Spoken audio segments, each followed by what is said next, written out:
ஆபிரகாமை குறித்து நாம் சிந்திக்கலாம். ஊர் என்னும் கல்தேயர் தேசத்தில் இருந்த ஒரு ஆள், இன்னொரு விதத்தில் விக்கிரக ஆராதனையில் இருந்த ஒரு ஆள், தேவனை அறியாத ஒரு மனுஷன். அவனுடைய பழைய பெயர் ஆபிராம். ஆபிராம்னா அர்த்தம் என்ன? பழைய பேர் ஆபிராம் அப்படின்னா என்ன அர்த்தம்?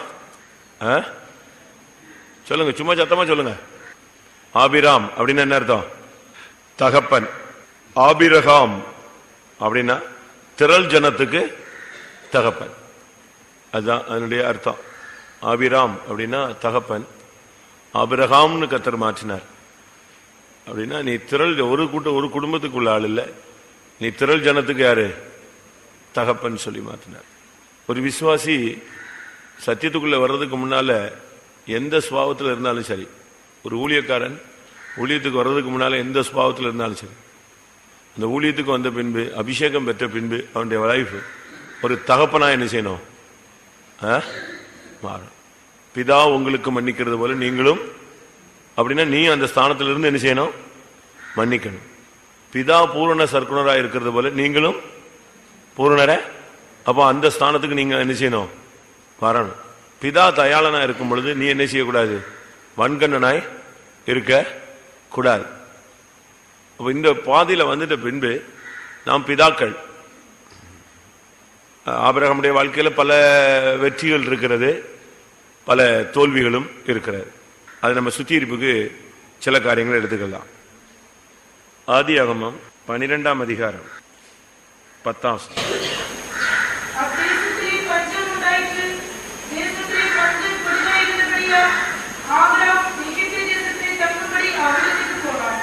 நீங்க பைபிள்ல படிச்சீங்கன்னா இந்த பஞ்சம் வரும்போதுதான் நல்ல ஆவிக்குரிய ஜனங்கள் எல்லாம் டைவர்ட் ஆகிறாங்க. ஒரு தர்த்தரம், ஒரு பஞ்சம், ஒரு சூழ்நிலை மாறும்போது நீங்க அதை ரொம்ப இடத்துல படிக்கலாம்.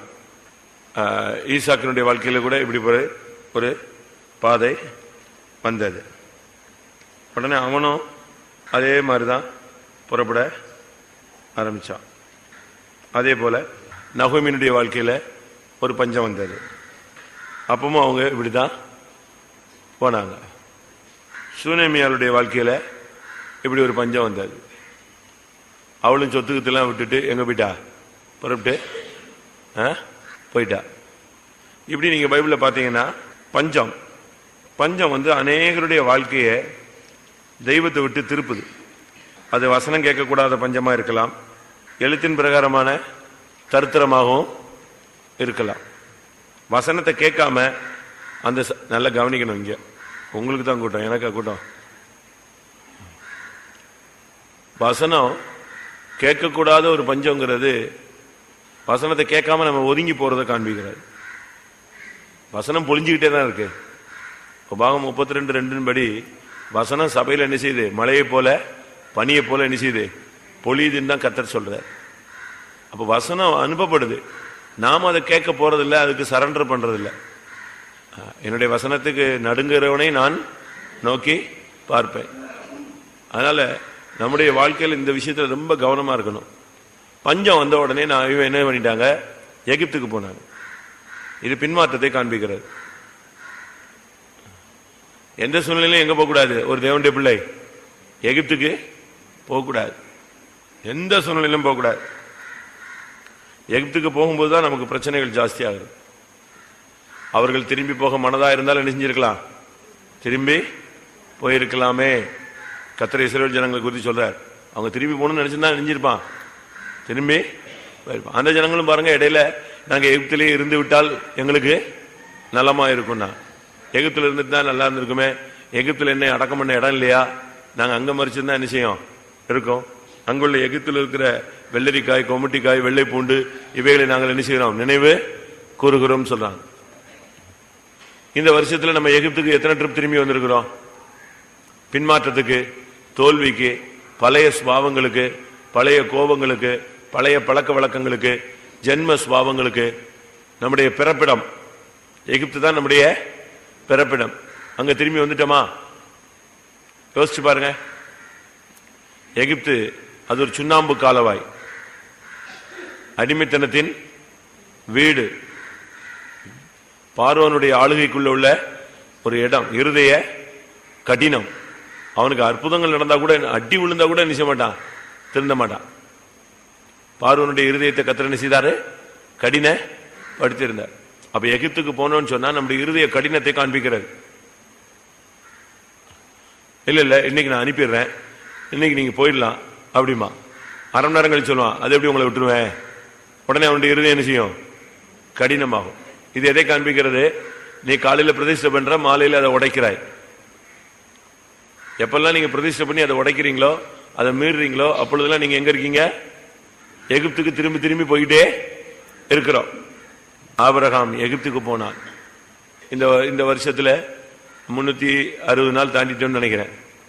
இதுல எத்தனை ட்ரிப் நாம எகிப்துக்கு போனோம், எருசலேமுக்கு வந்தோம், எரிகோவுக்கு போனோம், எருசலேமுக்கு வந்தோம். இதுல நமக்கு எல்லாருக்கும் தெரிஞ்சது. நம்ம எப்பெல்லாம் எகிப்துக்கு போனோமோ அப்பொழுதெல்லாம் பிரச்சனைகள், எப்பொழுதெல்லாம் எகிப்துக்கு போனோமோ அப்பொழுதெல்லாம் போராட்டங்கள். அதுதான் ஆதியாகமம் 12:10 அவன் எகிப்துக்கு போனான். எகிப்துக்கு போனதுனால அங்க என்ன நடந்துச்சு? பார்வோனுடைய ஆள் இவளை தூக்கிட்டு போயிட்டாங்க. யார? சாரால தூக்கிட்டு போனது. இப்ப நீ போனீன்னா உன்னுடைய லைஃப் பிசாசு தூக்கிட்டு போயிடுவான். உன் ஊழியத்தை பிசாசு எடுத்துருவான், கண்ட்ரோல் அவன் பண்ணிடுவான். இவன் போனது எதுக்காக? பஞ்சத்துக்கு. ஏதோ சோறு கிடைக்கும்னு போனான், ஏதோ பழச்சிக்கலாம் அப்படின்னு. ஆனா அங்க போன இடத்துல நடந்தது என்ன? பார்வோன் அவனுடைய மனைவியாகிய ஆபிரகாமை சாராயை எழுதிட்டு போயிட்டான். அங்க கொண்டு போயாச்சு. ஆபிரகாமுக்கு ஒன்னும் வாயும் பேச முடியல, கையும் பேச முடியல. லோத்து விஷயத்துல 318 பேரை கொண்டு போய் சண்டை போட்டான். ஆனா இங்க என்ன செய்ய முடியாது? ராஜாட்ட நீ எகிப்துக்கு போயிட்டீன்னா உன்னால ஜெபம் பண்ண முடியாது, ஜெபத்துல உன்னால போராட முடியாது, உனக்கு நஷ்டங்கள் தான் வரும். உன் எலும்பில் எலும்பும் உன் மாம்சத்தில் மாம்சமுமானவள் சிறைப்பட்டு போனார். அது உன்னுடைய தனிப்பட்ட ஜீவியத்தில் உள்ளான மனுஷன் சிறைப்பட்டு போவதை காண்பிக்கிறது. எகிப்துக்கு போனீங்களா? அதுல எவ்வளவு நஷ்டம், குடும்பம் அசையும். ஆபிரகாமுக்கு வாய் பேச முடியல, அப்படியே அவங்க கொண்டு போயிட்டாங்க. இவன் பேசாம எங்க உட்காந்துட்டு இருந்தான்? இவனால என்ன பண்ண முடியும்? அப்பொழுது அந்த ஸ்திரீ பார்வோனுடைய அரண்மனைக்கு கொண்டு போகப்பட்டாள். இவன் பேசாம இருக்கான். என்ன ஒண்ணு கை செத்து வாய் செத்து ஒண்ணுமே செய்ய முடியாம, ஐயோ இப்பதான் யோசிக்கிறான், நம்ம எங்க வந்திருக்க கூடாது, எகிப்துக்கு வந்திருக்க கூடாது. நீங்க இந்த நாட்கள்ல ரொம்ப கவனமா இருக்கணும். சூழ்நிலை மாறிடுச்சு அப்படின்ட்டு டக்குன்னு எகிப்துக்கு போயிடக்கூடாது, பின்மாற்றத்துக்கு போயிடக்கூடாது, தோல்விகளுக்கு அடியெடுத்து வச்சிடக்கூடாது. இரண்டாவது ஆதியாகமம் 13:7.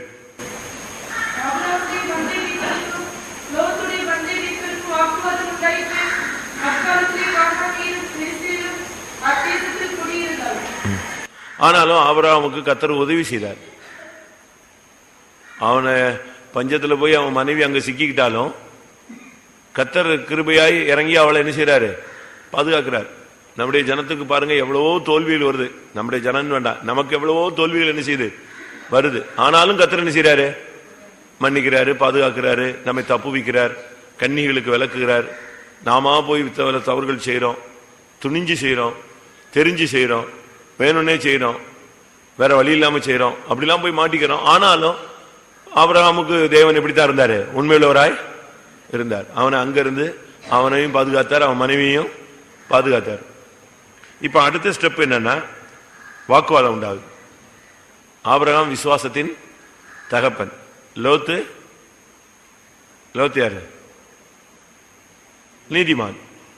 நீதிமானாகிய லோத்தை அவர் ரட்சித்திருக்க. அப்ப ரெண்டு பேரும் யாரு? விசுவாசி. ஆபிரகாமுக்கு லோத்து யாரு? க்ளோஸ் ரிலேஷன், அப்படிதானே? அண்ணம்மா என்ன சொல்லுங்க, என்ன முறை? நீங்க எல்லாம் சண்டே ஸ்கூல் டீச்சர் தானே? அவ்வளவு க்ளோஸ் ரிலேஷன். இப்ப ரெண்டு பேருக்கும் பயங்கரமான முதல்ல வாக்குவாதம் எங்க தான் வந்துச்சு? மந்தை மேய்ப்பருக்கு. ஆபிரகாமுடைய மந்தை மேய்ப்பருக்கும் லோத்தினுடைய மந்தை மேய்ப்பருக்கும். இதை ஈஸியா யார் சால்வ் பண்ணணும்? இதை யார் சால்வ் பண்ண வேண்டிய ஆள் யாரு? பொறுப்பு யாருக்கு? ஆபிரகாமை விட லோத்து சின்ன பையன், வயசுல குறைஞ்ச ஆள். ஒன்று.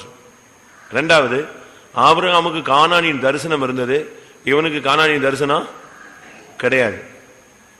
ஆனாலும் யாரு கூட வந்துகிட்டே இருக்கான்? ஆபிரகாம் கூட வந்துகிட்டே இருக்கான். ஒரு சின்ன வாக்குவாதம். பாத்திரங்களை ஒன்னு ஒன்னு எடுத்து வைக்கும் போது என்ன வரும்? உரசல் வரும். இடிக்காம போகுமா? ஒன்னு ஒன்னு இடிக்காம போகுமா? கூட்டத்தில் உட்காடுறோம், லேசா கைப்படும் கால்படும், எந்திரிச்சு போகும்போது யாரையாவது மிதிச்சிருவோம். பஸ்ல போய் பாருங்க, ட்ரெயின்ல போய் பாருங்க, இடி அங்கெல்லாம் இடி வாங்கிக்குவாங்க. பஸ்ல போங்க, அவன் மிதிச்சு உருட்டி எடுப்பான், அதெல்லாம் வாங்கிக்குவாங்க. காசும் கொடுத்து இடியும் வாங்கிக்குவாங்க. ட்ரெயின்ல பாருங்க, தொங்கிட்டு போனா கூட அவன் இடிச்சு உருட்டுவான், ஆனாலும் வாங்கிக்குவாங்க. ஆனா கோயில்ல ஒரு ஆள் லேசா கைப்பட்டுருச்சு கால் பட்டுச்சுன்னா என்னது? என்னது? குற்றம். அப்படித்தானே? அங்க காசு கொடுத்து இடி வாங்குவான். ஆனா இங்க தேவ சமூகத்துல லேசா ஒரு ஆள் லேசா எந்திரிச்சு போகும்போது ஏதாவது பண்ணிட்டாங்கன்னா அது ஒரு பெரிய வருத்தம், துக்கம், சண்டை, அவ்வளவுதான். உடனே அந்த லைன்லயே உட்கார மாட்டாங்க, ஒரு 15 லைன் பின்னால போய் உட்காந்துக்குவாங்க. இந்த மேட்டரை சிம்பிளா சால்வ் பண்ண வேண்டிய ஆள் யாரு? ஆபிரகாம். ஆனா சிம்பிளா கலத்தி விட்ட ஆளு யாருதான்? ரொம்ப ஞானமா வஞ்சகம் மாதிரி செஞ்சு அவனை கலத்தி விட்ட ஆள் யாருதான்? ஆபிரகாம் தான். ஒரு சின்ன மேட்ரு, அது எவ்வளவு சிம்பிள் மேட்டர் தெரியுமா? ரொம்ப சிம்பிள். கூப்பிட்டு மந்தை மேய்ப்பன 2 பேரும் என்ன செஞ்சிருக்கலாம்? சத்தம் போட்டிருக்கலாம். எப்பா நீங்க 2 பேரும் சண்டை போட்டு எங்களுக்குள்ள சமான கடை உண்டு பண்ணக்கூடாது. நீ கிழக்க மேய்ச்சா நீ என்ன செய்ய? மேற்க மேய். அவன் வடக்க மேய்ச்சா நீ என்ன செய்ய? தெற்க மேய். ஏன் இப்படி சண்டை போடுறீங்க? அவன் ஒரு துறவுல தண்ணி பாய்ச்சா நீ ஒரு துறவுல என்ன செய்யுங்க? தண்ணி காட்டு. ஒதுங்கி போனா போயிட்டு இருப்பான். ஆபிரகாம் சொன்னா ஓடியே போயிட்டு இருப்பான். அவங்களுக்குள்ள உள்ள வாக்குவாதத்தை இவன் டக்குன்னு பயன்படுத்தி யாரை கூப்பிட்டு பேசிட்டான்? மேற்பட்டே பேசல. யார்கிட்ட கூப்பிட்டு பேசினா? லோத்தை கூப்பிட்டான். நீ கிழக்க போனா நான் மேக்க போறேன், நான் மேக்க போனா நீ கிழக்க போற. டப்புன்னு ஒரே வேடி சிசரை துண்டிச்சிட்டான். செய்யலாமா? நம்ம ஆளுங்க பட்டு பட்டுன்னு பேசுவாங்க. அவன் நான்கு நின்று சாகுற மாதிரி பேசுறது. குடும்பத்தில் கூட ஒரு சிலர் எல்லாம் புருஷன் படார்னு பேசிடுவாங்க. ஒரு சில மனைவிட்ட பயங்கரமா பேசுவாங்க. அதாவது மனசு முறிஞ்சு போற மாதிரி என்ன செய்வாங்க? பேசுவாங்க. ஆக்சுவல் ப்ராப்ளம் என்ன, மந்தை மேய்க்கிறவங்களுக்கு என்ன பிரச்சனை வந்திருக்கும் சொல்லுங்க? இந்த ஆடு அங்கிட்டு கிராஸ் பண்ணி போயிருக்கும், அந்த ஆடு இங்கிட்டு கிராஸ் பண்ணி போயிருக்கும், இவன் அந்த ஆடை அடிச்சிருப்பான், துரத்தி விட்டுருப்பான். அப்படிதானே? உடனே அவங்களுக்குள்ள வாக்குவாதம் வந்துருச்சு. வாக்குவாதங்கிறத சால்வ் பண்ணணும் உடனே. வாக்குவாதம்னா அது ஒரு நோய். வாக்குவாதம் என்னது? நோய். அந்த வியாதி யாருக்காவது இருக்கா? இந்த நோய் இருக்கா? ஜுரம் இல்லை, அது வேற ஒரு நோய். இந்த நோய் இருந்தா அவன் எப்ப பார்த்தாலும் லொக்கு லொக்குன்னு தான் இருக்கணும். ஏன்னா இந்த நோய் இருக்குது. என்னது? வாக்குவாதம். அவன் லேசா நல்லது பேசினாலும் சண்டைக்கு இழுத்துருவான். வாக்குவாதம். அந்த நோய் அதுக்கு பேர் என்னது? வாக்குவாத நோய். வாக்குவாத நோய்னா லேசா இப்படி போனாலும் ஏன் இப்படி போனாமா, இப்படி போனா ஏன் இப்படி போவாங்க, சிரிச்சுட்டா இன்னைக்கு புதுசா சிரிக்கிறான் அப்படிமா, சிரிக்காம போயிட்டா பாரு மூஞ்சி தூக்கிட்டு போறாமா. இவனை அந்த ஆவி வந்துருச்சு. 1 தீமோத்தேயு 6:4.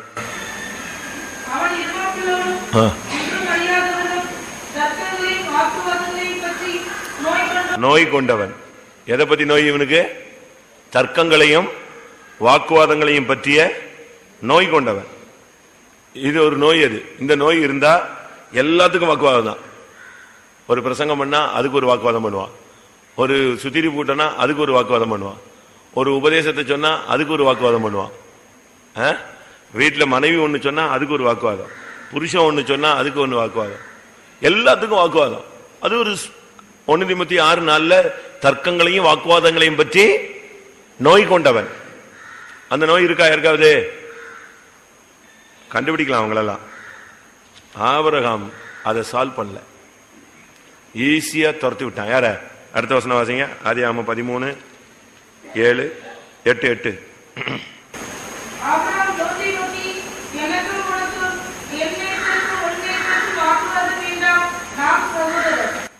அடுத்த வருஷம்.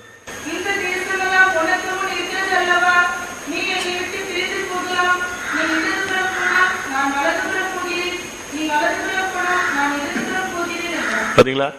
பிரிச்சது யாரு? பிரிஞ்சு போகலாங்கிற உபதேசத்தை சொல்லி கொடுத்ததே யாருதான்? ஆபிரகாம் தான். நமக்குள்ள இப்படி செய்யவே கூடாது. குடும்பத்தை பிரிக்கிறது, ஒருத்தர் பிரிக்கிறது, ரூமை மாத்திக்கிறது. இனிமேல் நான் இந்த ரூமில் நீ உனக்கு இந்த ரூம் பிடிக்காவிட்டால் நீ என்ன செய்யலாம்? அடுத்த ரூம் போய்விடலாம். இது என்ன ஹாஸ்டலா? அவ்வளவுதான். ஒரு வீட்டில் ஒரு சிஸ்டர் இந்த ரூம்ல வராதன்னு சொல்றாங்கல்ல, எதுக்கு திருப்பி இந்த ரூமுக்கு வரீங்கன்னு புருஷனை சொல்லிட்டா. அதோட அவன் வீட்டுக்குள்ள ஒரு ரூம்ல வரக்கூடாது. யாரு வரக்கூடாது? இவளை வச்சு என்ன பண்றது? இது கல்யாணம் கட்டும் போதே அக்ரிமெண்ட் பண்ணும், 2 ரூமுக்குள்ளதான் வருவேன். வீட்டுல 2 ரூம் இருந்தால் ஒரு ரூமுக்கு தான் என்ன செய்வேன். அப்படியா? இவன் பாருங்க ரொம்ப சிம்பிளா கலத்தி விட்டான் அவனை. பிரிந்து போகிறதா இருந்தால் நீ என்ன செய்யலாம்? பிரிந்து போகலாம். அவன் உடனே பிரிஞ்சு போயிட்டான். லோத்து பிரிஞ்சு போனான்னு நம்ம சொல்றோம், அதுக்கு பிறகுதான் லோத்தினுடைய பார்வை நெஞ்சிருச்சு, மாறிடுச்சு. அதுக்கு பிறகுதான் அவன் சோதமை பார்த்தான். எப்படி தெரிஞ்சது? ஏதேனை போல தென்பட்டுச்சு. அது வரைக்கும் அமைதியா வந்துட்டு இருந்தான். ஆபிரகாமுடைய முதல் குற்றம் எகிப்துக்கு போனது. 2வது குற்றம் லோத்தை பிரிச்சு விட்டது. பிரிச்சு விடக்கூடாது. நீங்க வாக்குவாதத்தை உடனே நெருப்பு அணைக்க தெரியணும். நெருப்பு என்ன செய்யக்கூடாது? எரியிற தீல என்ன செய்யக்கூடாது? எண்ணெய் ஊற்றக்கூடாது. பட்டுன்னு அணைக்க தெரியணும். ஒரு ஃபயர் சர்வீஸ் மாதிரி உடனே நீங்க அணைச்சு ஸ்டாப் பண்ணிடணும். அவ்வளவுதான். பேசாதீங்க, சமாதானமா இருங்க. நான் ஒரு வீட்டில் நல்ல வசதி உள்ளவங்க, ரொம்ப பணக்காரங்க, பிள்ளைகள்லாம் ஒரு மெயின் மீட்டிங் போயிட்டு வருது. வீட்டுக்கு வந்தா புருஷனுக்கு மனைவிக்கும் அண்டர்ஸ்டாண்டிங் இல்லாம 2 பேரும் பயங்கரமா டென்ஷன்ல இருக்காங்க. அந்த பிள்ளைங்க வந்துச்சு, என்னடா வீட்டுக்கு வந்தா வீடு பயங்கர போராட்டம், யுத்தகலம் மாதிரி இருக்கு. ஒரே அவங்க 2 பேருக்குள்ளேயும் புருஷனுக்கு மனைவிக்குள்ளேயும் பயங்கர மிஸ் அண்டர்ஸ்டாண்டிங் ஆகி அடி தடி ஆகி பெரிய சமாதான கேடாகி வாழ்வா சாவா. பிள்ளைகள் வரட்டும். பிள்ளைங்க எங்கேயோ மீட்டிங் போயிருக்கு. வந்த உடனே பேசுவோம். ஒன்னு நீ இருக்கியா, நான் இருக்கனா, அந்த பிள்ளை உனக்கா, எந்த பிள்ளை உனக்கா, இல்ல குடும்பம் பிரிச்சிடலாமா, இல்ல செத்துடலாமா, மொத்தமா போயிடலாமா. இப்படி ஒரு ஆவி என்ன செய்யுது? அந்த குடும்பத்தை அலக்கழிக்குது. பழைய கதைகளே பேசுனது, ஓல்டு ஸ்டோரி பேசி பேசி பேசி பேசி பேசி பக்கம் முத்திருச்சு. இந்த நேரத்தில் பிள்ளைங்க இறங்கிட்டாங்க. பிள்ளைங்க இறங்கினா அதுங்க சந்தோஷமா கூட்டம் முடிச்சுட்டு இங்க வந்தா இங்க 2 எலியும் பூனையும் மாதிரி என்ன செய்றாங்க? நிக்கிறாங்க. இந்த பிள்ளைங்க விசாரிச்சது, அம்மா உடனே அப்பா இப்படிலாம் பண்ணிட்டாரு, எல்லா கதையும் சொல்லியாச்சு. உடனே அப்பா இல்ல நான் அப்படி செய்யல, இப்படி இவ செஞ்சா அதனாலதான் இப்படிலாம் பேசினேன். அப்படியே 2 பேருக்கும் திருப்பியும் ஒரு யுத்தகலம் மாதிரி வந்துச்சு. பறக்குன்னு மூத்த பிள்ளை சொன்னா, எதுக்கு டேடி சண்டை கண்டையெல்லாம் போட்டு, ஏதாவது வாங்கிட்டு வாங்க, 4 வருஷம் செத்துடலாம், முடிச்சிட்டு இந்த கதையை முடிங்க, உங்களோட எங்களுக்கு சமானமே இல்லை, முடிச்சிடலாங்க. உடனே மிரண்டாங்க 2 பேரும். யார் 2 பேரும்? அம்மாவும் அப்பாவும் சுத்தமா ஆட்டம் கண்டுடுச்சு. ஏன்னா பிள்ளைங்க 2 சொல்லிச்சு, வேணாம், உங்க 2 பேரோட எங்களால இருக்கவே முடியாது. டெய்லி நீங்க 2 பேரும் போடுற சண்டைகள், சமாதான கேடு, போறது பெந்தேகோஸ்து பண்றதெல்லாம் நீங்க 2 பேரும் ஒருத்தருக்கும் இல்லை, வேணாம், நாங்களும் வரல, இனிமே கோயிலுக்கும் வரல, எங்கேயும் வரல, விடு, மொத்தமா போயிடலாம். அவனே எல்லாரும் 2 பேய் அறிஞ்ச மாதிரி உட்கார்ந்து இருந்துச்சு. என்னடா பண்றது, பிள்ளைங்க வளர்ந்த பிள்ளைங்க இப்படி சொல்லிவிட்டாங்களேன்னு அப்படியே உட்காந்துட்டு பாஸ்டர்ட்ட போகலாம். எனக்கு ஃபோன் பண்ணாங்க, நீங்க இருக்கீங்களா, வர்றோம், வான்னு. என்னன்னு கேட்டேன். இல்லை கொஞ்சம் பிரச்சனை. எனக்கு பிரச்சனைனா இவங்க தெரியும், இது நீர் போத்த நெருப்பு, அது பாட்டுக்கு போஞ்சிட்டே இருக்கிற கேஸு. எனக்கு என்னடா இது பிள்ளைங்க இப்பதானே கூட்டம் முடிஞ்சு போச்சு, ஏதோ பிரச்சனை ஆகி போச்சு போட்டிருக்கேன்ட்டு நான் உட்காந்து கொஞ்சம் நேரம் ஜெபிச்சேன். வந்துட்டாங்க. அது 2 நிமிஷத்துல வந்துருச்சு. வண்டி காருக்கு சர்ன்னு நிப்பாட்டான். இந்த 2 நிமிஷத்துல கர்த்தர் என்ற சொன்னார். உட்கார்ந்த உடனே பழைய கதையை என்ன செய்யக்கூடாது, பேசாதன்னு சொன்னார். அந்த சப்ஜெக்டே பேசக்கூடாது, ஜெபம் பண்ணி அனுப்பி விட்டுரு. வந்துச்சு. நான் உட்கார்ந்தேன். கர்த்தர் சொன்னதை ஒன்றை சொல்லிடுறேன்னு சொன்னேன். என்னன்னு, பழைய சப்ஜெக்ட் 2 பேரும் பேசக்கூடாது. பேசின குடும்பம் சீரழியும். என்ன சொல்ற, உலகத்தில் இருக்கணும்னு ஆசைப்படுறியா, சபையில் இருக்கணும்னு ஆசைப்படுறியா, பரலோகத்துக்கு போகணும்னு ஆசைப்படுறியா, பேச மாட்டியா? 2 பேரும் பிரதிஷ்டை பண்ணு. நீ சொல்லு, நான் இனிமே பழைய கதையே பேச மாட்டேன். நீ சொல்லு, நான் பழைய கதையே பேச மாட்டேன். ஜெபம் பண்ணி பிள்ளைகள்கிட்ட ஒன்னாவது போயிட்டு வாங்க, நல்லா இருக்காங்க. அந்த வாக்குவாதம் என்னது, அந்த ஆவி ஓடி போயிடுச்சு. உங்க வீட்டில் இருக்கா அந்த நோய்? சிம்பிள். ஒரு டம்ளர் தண்ணி குடிச்சா உடனே இருமல் வரும். அதே மாதிரி வீட்டில் ஒரு சின்ன வந்துட்டா உடனே என்ன வந்துடும், இழுத்துருவான். ஃபுல்லா கொக்கி போட்டு இழுத்து மறுபடியும் அதே வாக்குவாதம் தான். வாக்குவாதம் ஒரு நோய். அதை ஆபிரகாம் தீர்த்து வைக்காமல் அதை நிரந்தர பிரிவுக்கு காரணமாக மாற்றினான். ஆதியாகமம் 15ஆம் அதிகாரம் 12ஆம் வசனம்.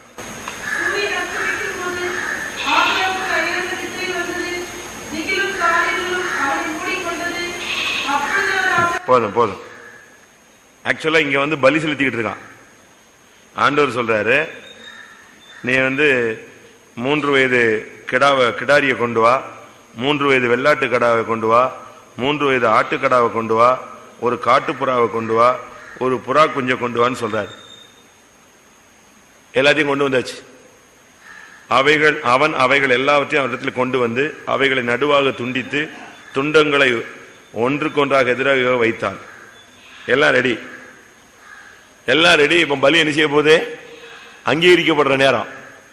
ஆபிரகாமுக்கு என்ன வந்துருச்சு? எத்தனை மணிக்கு? எத்தனை மணி அது? 6 to 6:30 விசுவாசத்தின் தகப்பன் தூங்குறான் பாருங்க. அயர்ந்த நித்திரை.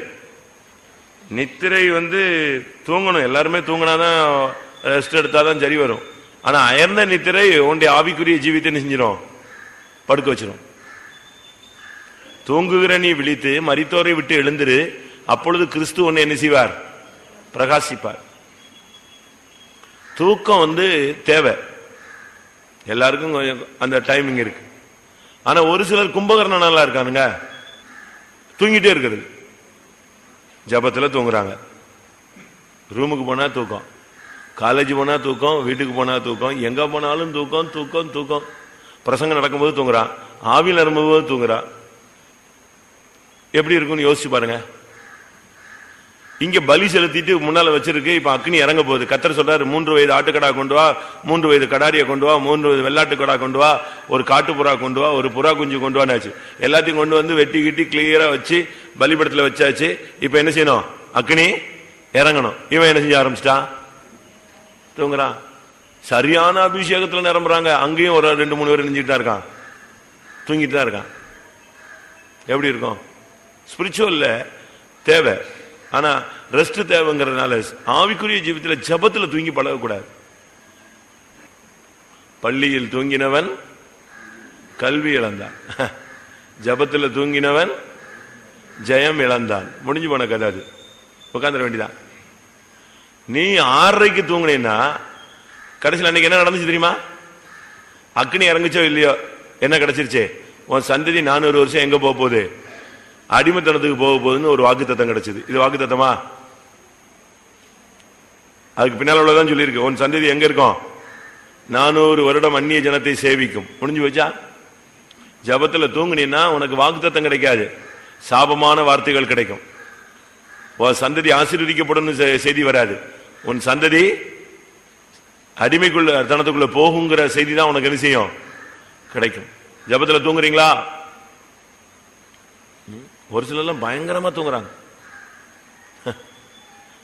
நமக்கு அந்த பழக்கத்தை நிறுத்தணும். 1 மணி நேரம், 2 மணி நேரம், ஒரு 4 மணி நேரம், 3 மணி நேரம், அவ்வளவுதான்.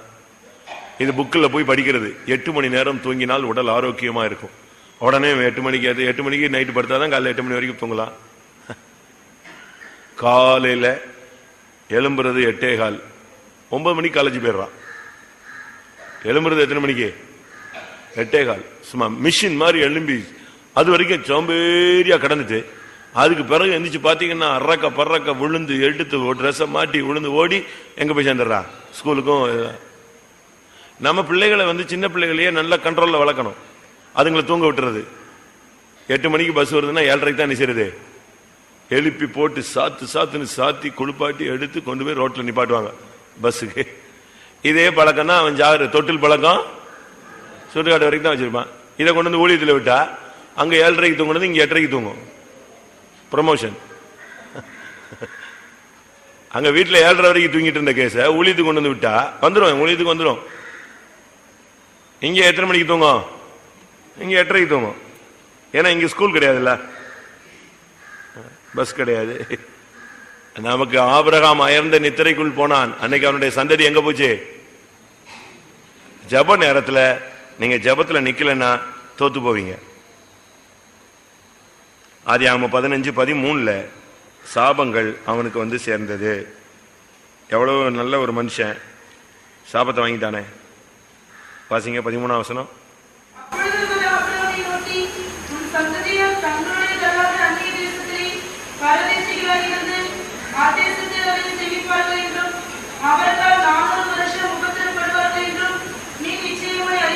எப்படி இருக்கும் பாருங்களேன், எவ்வளவு பெரிய ஒரு வார்த்தை, பயங்கரமான வார்த்தை. 400 வருஷம், ஒரு வருஷம் இல்ல, 2 வருஷம் இல்ல, எத்தனை வருஷம்? 400 வருஷம். ஒரு பெரிய அடிக்கு காரணமாயிடுச்சு. சாபத்தை நம்ம வாங்கக்கூடாது, தேவ சமூகத்துல சாபத்தை வாங்கக்கூடாது. நானும் கூட தூங்கியிருக்கேன், நானும் தூங்காமலேயே முடிச்சுக்கிட்டு இருக்கிறாள்னு சொல்லிடக்கூடாது. எல்லாரும் பகுதியிலையும் தூக்கங்கள் உண்டு. நான் கூட ஒரு பாஸ்டர் பிரசங்கம் பண்ணும்போது தூங்கி என்னை வாங்குவாங்கன்னு வாங்கிட்டாரு.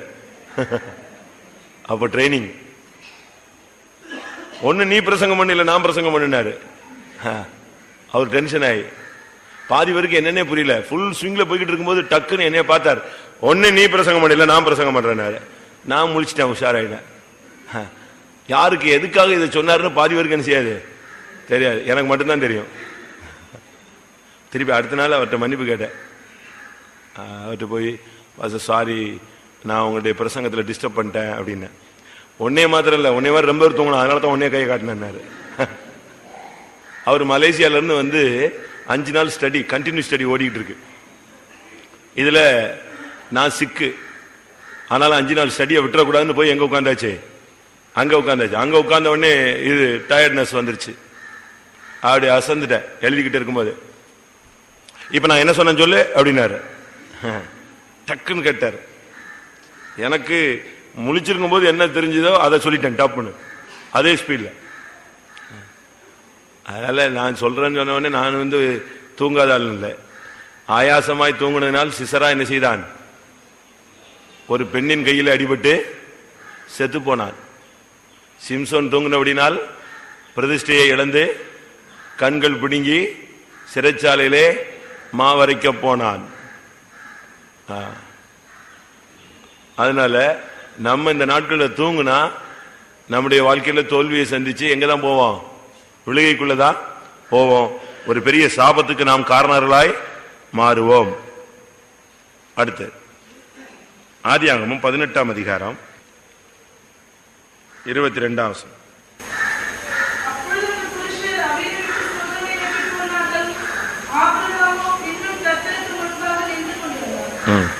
யாருக்காக?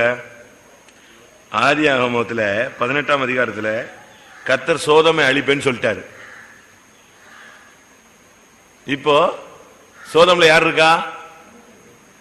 யார் இருக்கா? லோத்து இருக்கான். யார் அவன்? என்னதான் சண்டை போட்டு போயிட்டாலும் யார் அவன்? தன்னுடைய இனத்தான் இல்லையா?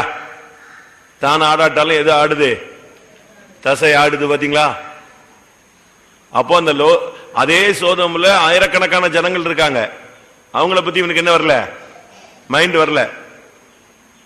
ஆயிரக்கணக்கான ஜனங்கள் அழிக்கப்பட போறாங்க, அவன் மைண்ட்ல அது வரல. இப்ப அவன் மைண்ட் குறுகிய கண்ணோட்டத்தில் வருது. 50 நீதிமான் இருந்தா அழிப்பீரோ, 40 பேரு, 20, 30 பேரு, 20 பேரு, எங்க வந்துட்டான்? 10. இன்னும் டைரக்டா எதுதான் பேர் சொல்லல, என் சொந்தக்காரன் ஒருத்தங்க இருக்கான்னு சொல்லல. அப்போ இனத்தின் அந்த ஆவி வேலை செய்தா? மாம்சத்தின் பந்தம் வேலை செய்தா? நமக்குள்ள இதுக்குள்ள வந்துட்ட பிறகு நாம் எல்லாருக்காக ஜெபிக்கணும். யோபு தன் சிநேகிதருக்காக என்ன செய்தான்? விண்ணப்பம் செய்தான். கர்த்தர் அவன் சிறையிருப்பை மாற்றினார். நம்முடைய ஜீவியத்தில் இந்த விஷயத்துல ரொம்ப கவனமா இருக்கணும். இதுக்குள்ள வந்துட்ட பிறகு நீ ஆபிராமா இருக்கக்கூடாது. யாரா இருக்கணும்? ஆபிரகாமா இருக்கணும். இவன் ஆபிரகாம, இப்ப ஆபிரகாமா மாறிட்டான், ஆனா புத்தி இன்னும் ஏதா மாறல, ஆபிரகாமா மாறல. ஆபிரகாம் இந்த விஷயத்துல அவனை மட்டும்தான் மீக்கிறதுல மைண்ட்ல அப்படி வந்துட்டே வராம பாருங்க. 50ல இருந்து குறைஞ்சு எங்க வந்தாச்சு? 10ல வந்து நின்றுட்டான். 10ல வந்து நின்னா கர்த்தர் சொன்னாரு 10 நீதிமான் இருந்தா நான் என்ன செய்ய மாட்டேன், அழிக்க மாட்டேன். உங்களுக்காக நீங்க ஜெபிக்கிறதை காட்டிலும், உங்கள் குடும்பங்களுக்காக ஜெபிக்கிறதை காட்டிலும் நீங்கள் மற்றவர்களுக்காக ஜெபிக்காவிட்டால் குற்றம். சாமுவேல் சொல்றான், நான் உங்களுக்காக வேண்டுதல் பண்ணாது இருப்பேனால் நான் பாவம் செய்கிறவனாயிருப்பேன். ஏன் நீ லோத்துக்காக போட்டு சண்டையை போடணும், எதுக்கு இருக்கணும்? அவனை அன்னைக்கு விடாம இருந்தா அவன் எங்க இருந்திருப்பான்? அவனுக்காக நீ ஜெபம் பண்ண வேண்டியல, அவன் கூட கானானுக்குள்ள வருவான். அவனுக்காக நீ போய் சண்டை போட்ட, அதுக்கு சண்டை போட வேண்டிய அவசியமே இல்லை. நீ அவனை உன் கூட நெஞ்சிருக்கலாம், வச்சிருக்கலாம்.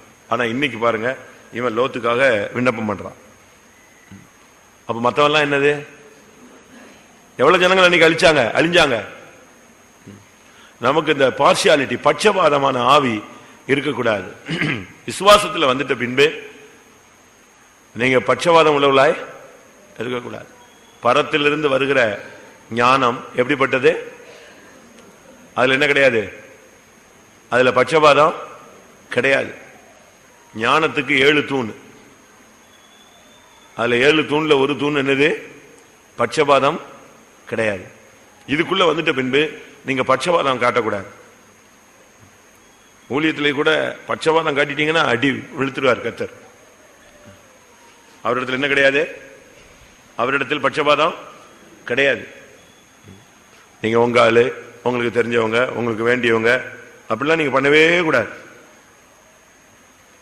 அப்படி நீங்க பண்ணும்போது தேவன் அந்த இடத்துல கிரியை செய்யக்கூடாதவராய் போய் விடுகிறார். பட்சபாதம் இருக்கா நம்மளே? நம்முடைய குடும்பம், நம்ம பிள்ளை, நம்ம பையன். இப்ப சில இடத்துல 2 பிள்ளைங்க சண்டை போடும், இவங்க போய் நேர பக்கத்து பிள்ளைய போய் அடிச்சு தம்பிள்ளைய நெஞ்சிட்டு வந்துருவாங்க, தூக்கிட்டு வந்துருவாங்க. அது சரியா? சரியா தப்பா? நீ உன் பிள்ளைய அடிச்சுட்டு என்ன செய்யணும்? தூக்கிட்டு வரணுமே தவிர பக்கத்து பிள்ளைய அடிச்சுட்டு என்ன செய்யக்கூடாது, உன் பிள்ளைய தூக்கிட்டு வரக்கூடாது. ரொம்ப கவனமா இருக்கணும். பட்சபாதம் ஆபிரகாமுடைய வாழ்க்கையில அனுமதிக்கப்பட்டுச்சு, வந்துருச்சு. சரி, அடுத்ததாக ஆதியாகமம் 16ஆம் அதிகாரம் 2ஆம் வசனம்.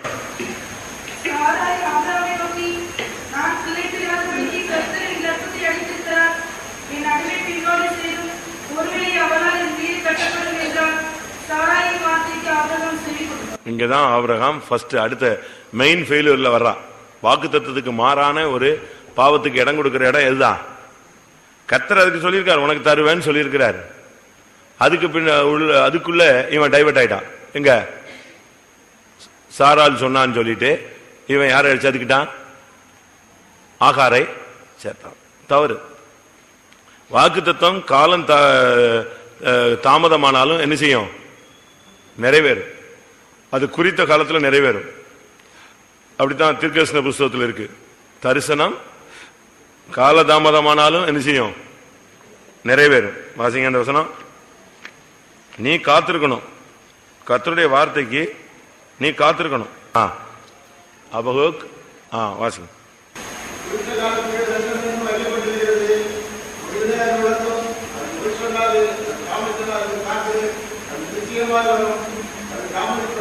பாத்தீங்களா? இந்த வசனம் அவனுக்கு நம்பிக்கையில இல்லை. அவன் அதுக்குள்ளேயே அவன் டைவர்ட் ஆயிட்டான், ஆகாரை சேர்த்தான். இது அடிமைத்தனத்தை நம்முடைய வாழ்க்கையில இணைப்பது, தோல்விகளை நம்முடைய வாழ்விலே இணைப்பது. ஜெயமான பாதையில வந்துட்ட பின்பு நீங்க தோல்வியை உங்களுடைய வாழ்க்கையில இணைக்க கூடாது. எந்த விதத்திலும் தோல்வி நமக்குள்ள வர்றதுக்கு விடக்கூடாது.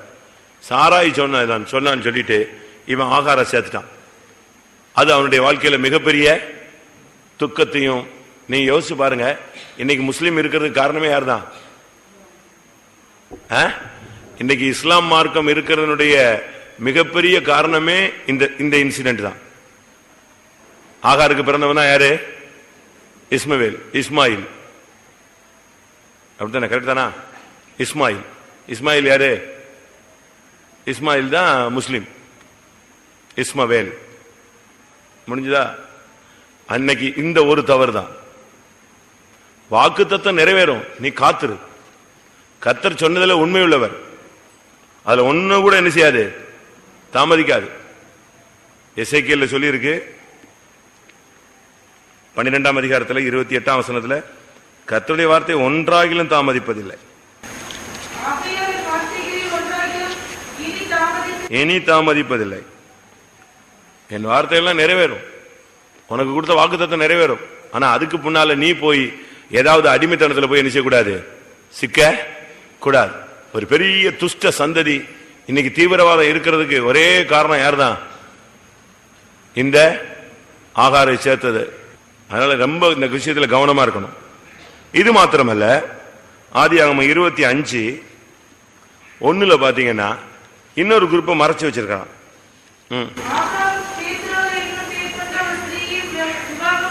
இது பாத்தீங்களா, இது கடைசி லிஸ்ட்ல வருது. மெல்ல எப்படி ஆண்டவர் சொல்லி இருக்கிறாரு, சாராய் மூலமா நான் உனக்கு ஒரு குழந்தையை, கவனிங்க எல்லாரும், சாராய் மூலமா நான் உனக்கு ஒரு குழந்தை தருவேன்னு சொல்லி இருக்கிறார்.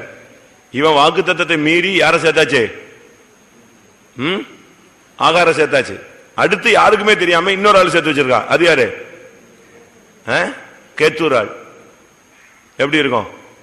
அதனுடைய காரணம் என்னன்னா, தன்னுடைய நிந்தையை போக்குறதுக்காக அவன் என்ன செஞ்சுட்டே இருக்கான்? போராடிக்கிட்டே இருக்கான். உன்னுடைய நிந்தையை போக்குறதுக்கு நீ உன்னுடைய நியாயத்தை வெளிப்படுத்த வேண்டிய அவசியமே இல்லை. கர்த்தர்ட்ட உன்னுடைய நீதி என்ன செய்யுது? உன்னுடைய நீதி யார்கிட்ட இருக்கு? கர்த்தர்ட்ட இருக்கு. உன் நீதி விளங்கும். நீ அதுக்காக வேற மாம்சீகமான முயற்சிகள் எடுக்க வேண்டிய அவசியமே இல்லை. நீ பரிசுத்தவான்கிறத நிரூபிக்கிறதுக்கு நீ அங்க போய் நான் தப்பல்ல, நான் செய்யல, நான் பார்க்கல, நான் பேசல, நான் இல்லைன்னு சொல்லிட்டு அதுக்காக நீ அழுதுகிட்டு உபவாசம் போட்டுட்டு இருக்க வேண்டாம். உன்னுடைய நீதி கர்த்தர்ட்ட இருக்கு. அந்த நீதி கர்த்தர் விளங்க என்ன செய்வார். நீ உண்மையா இருந்தா கர்த்தர் உனக்கு உண்மையா இருந்து என்ன செய்வாரு? உதவி செய்வார். இவன் தான் மேல ஃபால்ட் இல்லைங்கிறத நிரூபிக்கிறதுக்காக இவன் யார போய் சேர்த்துக்கிட்டான்? அடுத்து கேத்தூரால சேர்த்து வச்சுக்கிட்டான். எப்படி இருக்கும்? நம்முடைய ஜீவியத்தில் நாம் மறுபடி தேவனுக்கு விரோதமாய், வாக்குத்தத்தங்களுக்கு விரோதமாய் நாம் செயல்படக்கூடாது. அடுத்த ஆதியாகமம் 21:11 துக்கமா இருந்தது. தாம் மகனை பத்தி, தாம் பிள்ளைகளை பத்தி யாருக்காவது சொல்லிட்டா அவங்களுக்கு வருங்க பாருங்க. தாம் பிள்ளைய பத்தி யாருமே என்ன சொல்லக்கூடாது. காக்கைக்கு தன் குஞ்சு பொன் குஞ்சு தான், நல்லதுதான். ஆனா பிள்ளைய பத்தி சொன்னது அவனுக்கு பயங்கர துக்கமா இருந்துச்சு. ஆக்சுவலா விசுவாசி, அவன் விசுவாசத்தின் தகப்பன். அநேகருக்கு தாம் பிள்ளைகள் பண்ற தப்பை பத்தி சொல்லிட்டா அவ்வளவுதான். உங்க பிள்ளை சரியில்லைன்னு சொல்லுங்க, அவ்வளவுதான். உடனே இவங்க கோயிலுக்கு வர மாட்டாங்க. பிள்ளை சரியில்லைன்னு சொல்லிட்டா போதும், உடனே போட்டு அவனை போட்டு சாத்துன்னு சாத்துறது. அப்படி சரிங்களா? பிள்ளையை குறித்து சொன்ன வார்த்தை துக்கமா எண்ணப்பட்டது. பிள்ளைங்கள் விஷயத்துல ரொம்ப கவனமா இருக்கணும், ரொம்ப கவனமா இருக்கணும். பிள்ளைகள் விஷயத்துல நீங்க கவனம் இல்லைன்னா உங்களுக்கு, இப்ப நீங்க சம்பாதிக்கிறதெல்லாம் யாருக்கு தான்? ஓடி ஆடி உழைக்கிறதெல்லாம் யாருக்கு தான்? எல்லாம் யாருக்குன்னு தான் சம்பாதிக்கிறீங்க? கத்தருக்காக வச்சுறீங்க? எல்லாம் பிள்ளைங்க தான் செஞ்சுட்டு இருக்கோம். அப்ப அந்த பிள்ளைங்களை நீங்க நல்லபடியா வளர்த்து நீங்க என்ன செய்யணும்? ஆளாக்கணும். அப்சலோம் தப்பு செய்யறான், அம்னோன் தப்பு செய்யறான். இந்த தாவீதுக்கு அவனை சீர்படுத்துறதுக்கு சக்தி இல்லை. கேட்டா அபிஷேகம் பண்ணப்பட்டவன் ராஜான்னு சொல்றான். அம்னோன் தப்பு செஞ்சான்ல, அம்னோன் தப்பு பண்ணிட்டான். அவனை யாரு கண்டிச்சிருக்கலாம்? யாரு கண்டிச்சிருக்கலாம்? தாவீது கண்டிச்சிருக்கலாம். ராஜா அவனை கூட்டு ஒரு சிக்ஷை கொடுத்திருந்தா அவனை அப்சலோம் என்ன செஞ்சிருக்க மாட்டான்? கொண்டிருக்க மாட்டான். இவன் கோவப்பட்டானா, ஆனா என்ன செய்யல? அவனை போய் கண்டிக்கல, சிரிச்சிக்கல, ஒண்ணுமே கிடையாது. ஏன்னா அவன் தான் எங்க வரப்போறான்? சிங்காசனத்துக்கு வரப்போறான். அதனால அவன் என்ன தப்பு பண்ணலாமா? கடைசியில் கர்த்தர் அப்சலோம் நினைஞ்சிட்டான், அவனை அச்சே கொண்டான். அப்சலோம் விரட்டிட்டு யாரு போறது? தாவீது போறான். அது எப்படி? நான் சொல்றது கரெக்டா? அம்னோன் தப்பு செஞ்சதுக்கு தாவீது கோபம் கொண்டான், சீறி எழுந்தான், அவ்வளவுதான். சும்மா ஒரு மிரட்டல் உருட்டல், அதோட நிப்பாட்டியாச்சு. இப்ப அப்சலோம் அவனை அடிச்சே கொண்டுட்டான். ஏன்னா அவனுக்கு தான் தங்கச்சியை எப்படி பண்ணிட்டான்னு சொல்லிட்டு போட்டு சாத்துன்னு சாத்தி வெட்டி கொண்டுட்டான். கடைசியில் இப்போ அப்சலோம் யார் விரட்டுறது? தாவீது விரட்டுறான். அப்ப என்ன? அம்னோன்னா ஒரு ஆளு, அப்சலோம்னா நீ பச்சைவாதம் பாக்குறியா? நீ அவனை ஒழுங்கா அப்பமே அவனை சரிப்படுத்திருந்தேன்னா அப்சலோம் என்ன செஞ்சிருக்க மாட்டான், கொண்டிருக்க மாட்டான். சரி போறான், தகப்பன் சிரிச்சிட்டான், விடு, அடி வாங்கிட்டான், மன்னிச்சிருன்னு சொல்லியிருப்பான். நம்ம யார் மேலேயாவது கோபப்படுறோம், அவசியம் இல்லாத கோபங்கள். ஏலியுடைய பிள்ளைகள் தப்பு செஞ்சாங்க, அவனை அந்த பிள்ளைகளை கண்டிக்கிறதுக்கு இந்த ஏலிக்கு என்ன கிடையாது, தெம்பு இல்லை. திருப்பியா நீ பெட்டியை தூக்குற, ஏன் ஊழியம் செய்யற? அதனாலதான் பிள்ளைகள் விஷயத்துல ரொம்ப கவனமா இருக்கணும். தீமோத்தேயுல சொல்லியிருக்கு, ஒரு ஊழிய சபையில ஒருத்தனுக்கு ஒரு ஊழியம் கொடுக்கணும்னா அவன் பிள்ளை அடங்காதவர்கள் என்று பெயர் எடுத்திருந்தா அவனுக்கு என்ன செய்யக்கூடாது, ஊழியம் கொடுக்க கூடாது. பயங்கரமா இருக்கு. அடங்காத பிள்ளைகளை வச்சுக்கிட்டு இங்க ஊழியத்தில் தலையிட்டா பிரயோஜனம் இல்லை. உன் பிள்ளை சரியில்லாத பட்சத்தில் நீங்க பிள்ளைகளை பிடிச்சிட்டு அடிச்சுக்கிட்டு மற்ற ஊழியம் செய்யக்கூடாது. தீர்த்து 1 அதிகாரம் 6 வசனம்.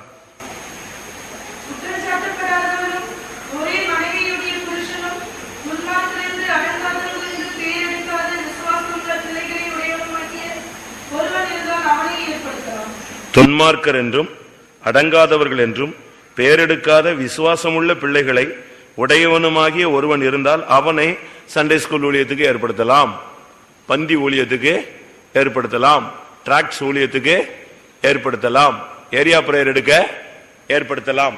சரிதானே நான் சொல்றது? அப்படித்தானே?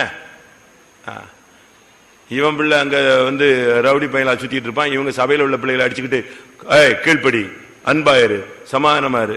நீ உங்க வீட்டில் போய் முதல்ல என்ன செய்ய, அந்த உபதேசத்தை பண்ணு. மகனை பத்தி சொன்ன உடனே ரோஷம் யாருக்கு வந்துருச்சு?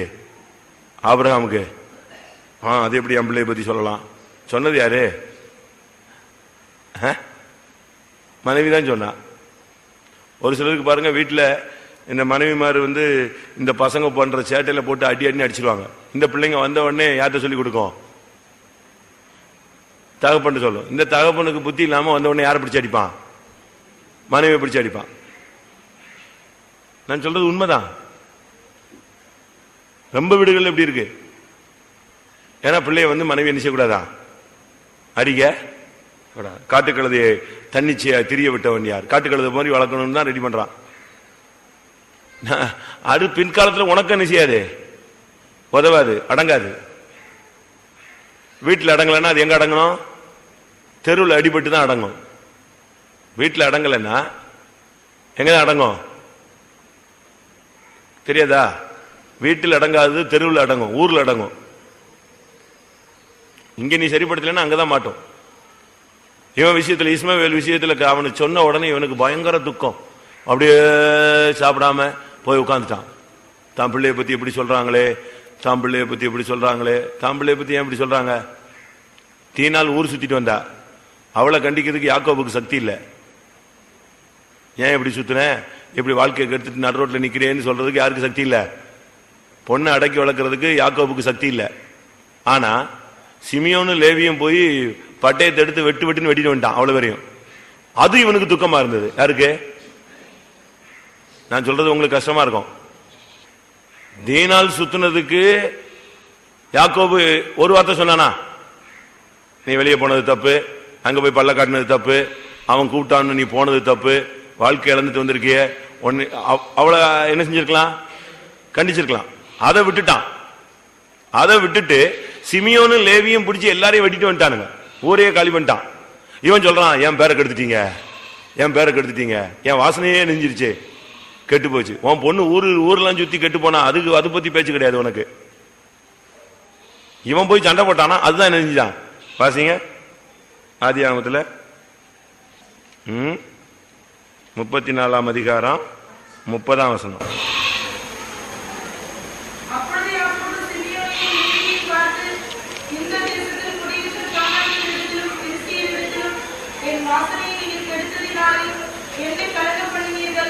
இது எப்படி தீனால பார்த்து சொல்ல வேண்டியது? நீ ஊர் சுத்தினதுனால என் மானம் மரியாதைலாம் கப்பல் ஏறி போச்சு, ஒன்னால என் குடும்ப பேர் கெட்டு போச்சு, சபை பேர் கெட்டு போச்சுன்னு சொன்னா பரவாயில்ல.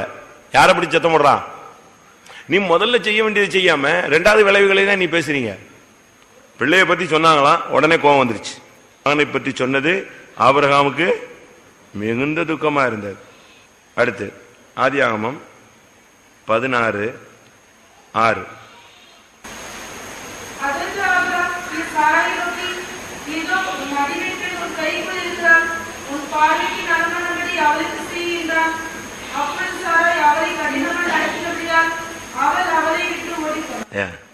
இப்ப அவ கல்யாணம் கட்டி கொடுத்த உடனே அவளை கட்டிக்கிட்டான்.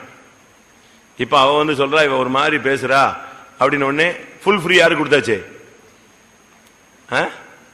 அவளை துரத்தணும்னா துரத்து, கொல்லணும்னா கொல்லு, சாப்பாடு போடணும்னா போடு, போடாட்டா போடாத, என்னெல்லாம் பண்ணிக்கோ. யாருக்கு ஃபுல் கண்ட்ரோலு? மனைவிக்கு. அவ சாரா எப்படி ஆளு? பார்க்கறதுக்கு தான் அமைதியான ஆளு, பண்றதெல்லாம் சேட்டை தான் பண்ணிட்டு இருப்பா. நான் அது ஒரு நாள் எடுக்கிறேன், அது தனியா எடுக்கிறேன். சாராய் தான் குழப்பவாதியில நம்பர் 1 யாரு? சாரா தான். இவதான் ஆபிரகாம ட்ரிப் பண்ணிக்கிட்டே வர்றது, ஒன்னுலயும் ட்ரிப் பண்ணுவா. அவனை போய் அழுகிறது, இவளை வேணா மனைவியை வச்சுக்கோங்கிறது, வச்சுக்கிட்டு அவ அற்பமா என்ன இவ வந்து என் வாழ்க்கையை கெடுத்துட்டாங்கிறது, உடனே அவளை இவன் துரத்த சொல்றது, துரத்தி விட்டுறது, திருப்பி சேர்த்துக்கிறது, திரும்ப இந்த பிள்ளை சரியில்லைன்னு சொல்லி துரத்துறது யார் தான்? இவதான். கத்தர் வந்து வாக்குத்தத்தம் கொடுத்தா பல்ல காட்டுறது, சிரிக்கிறதுனாக பரியாசம் பண்றது யார் தான்? இது ஒரு ஸ்டடி இருக்கு, வரட்டும், டைம் வரும்போது பார்ப்போம். தேவசித்தமா மனைவிக்கு செவி கொடுப்பது, நம்ம அப்படி செய்யக்கூடாது. நீங்க எந்த காரியத்தையுமே நீங்க உடனே அனலைஸ் பண்ணி அதை கிளியர் பண்ணணும். சாராய் வந்து சொன்ன உடனே இந்த அடிமை பெண் என்னை என்ன செய்யறதில்ல, கனம் பண்றதே இல்லை, என்னை அற்பமா என்றா கத்தர் அதுக்கு நியாயம் தீர்ப்பாராக. யாருக்கு யார் நியாயம் தீர்க்கிறது? யாருக்கு யார் நியாயம் தீர்க்கிறது? அடிமை பண்ண கொடுத்தது நீ, அடிமை பண்ண துரத்து சொல்றது யாரு? நீ. இதுல வந்து ஆபிரகாம் சரியா செய்யலன்னா கத்தர் உமக்கும் எனக்கும் நின்று என்ன செய்வாராக? நியாயம் தீர்ப்பாராக. உடனே சாபம். ஆபிரகாம் புருஷன்டே வம்பு இருக்கிற ஆளு இவதான். ஆனா இவன் அவளுக்கு ஃப்ரீனஸ் கொடுத்துட்டான். தப்பு. நீங்க மனைவி பேச வேண்டிய இடத்துல மனைவி பேசணும், நீங்க பேச வேண்டிய இடத்துல நீங்க தான் பேசணும். நீங்க பேச வேண்டிய இடத்துல யாரை வச்சு பேசக்கூடாது? புருஷன் பேச வேண்டிய இடத்துல புருஷன் பேசணும், மனைவி பேச வேண்டிய இடத்துல யார் பேசணும்? மனைவி பேசணும். இந்த பெண்களுக்குள்ள சின்ன கசப்புகள் உண்டாகும், அந்த இடத்துல யாரை கொண்டு போய் உள்ள விடக்கூடாது? புருஷனை கொண்டு போய் விடக்கூடாது. பிரதர்ஸ் 2 பேரும் பேசிக்கிட்டு இருப்பாங்க, ஏதோ வாக்குவாதம், அதுல கொண்டு போய் இவ போய் தலையை கொடுக்க கூடாது. அது சண்டை நெஞ்சிடும், முத்தி போகும். ஒரு குடும்பத்துல அவங்களுக்குள்ள பிரச்சனை உண்டாகும். நான் ஒரு இடத்துல இருக்கும்போது அண்ணன் தம்பிகளுக்குள்ள ரொம்ப ஐக்கியமா இருந்தாங்க. சின்ன பையங்க, ஒரு 30 வயசு, 25 28 வயசு தான் இருக்கும். குட்டி குட்டி பசங்க பிசினஸ் பண்ணி இடம் வாங்கினா, வீடு கட்டினா, மூத்தவன் கல்யாணம் கட்டிட்டான். ஒரு சின்ன தம்பி வந்து கொஞ்சம் எதிர்த்துட்டான். உடனே பஞ்சாயத்துக்கு யார் வந்தாச்சு? மூத்தவன் வந்துட்டான், மூத்தவன் ஒய்ஃபும் வந்துட்டான். இந்த பையன் 2 பேரும் உட்காந்துருக்கான், தம்பிமார் 2 பேரும் உட்காந்துருக்கான், அண்ணன் உட்காந்துருக்கான், அண்ணன் ஒய்ஃப் உட்காந்துருக்கான். அண்ணனுக்கு பேசுறதுக்கு சக்தி இல்லை, ஒய்ஃப் பேசினா. நான் சொன்னேன், நீ பேசக்கூடாது, நீ இந்த சப்ஜெக்டே பேசாத, எலும்பு. அவன் அண்ணன் தம்பி அடிச்சுக்குவான், நாளைக்கு இணைஞ்சுக்குவான், சேர்ந்துக்குவான். நான் இப்ப சமாதானம் பண்ணி விட்டுருவேன், நீ பேசாத, வாயை முடிட்டு அமைதியா இரு. நீ சின்ன பிள்ளை, அமைதியா இரு. இவ பேசினா என்ன செய்யும்? சண்டை கொழுந்து விட்டு எரியும். அதனால நம்ம இந்த விஷயத்துல ரொம்ப கவனமா இருக்கணும். ஆபிரகாம் பேசி சால்வ் பண்ண வேண்டிய இடத்துல ஆபிரகாம் பேசி இருக்கணும், பேசவில்லை. ஆதியாகமம் 17ஆம் அதிகாரம் 17ஆம் வசனம். ஆபிரகாமுடைய அவிசுவாசம்.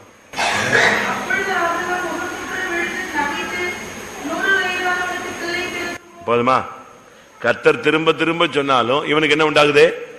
அவிசுவாசம் தான் வந்துகிட்டே இருக்கு.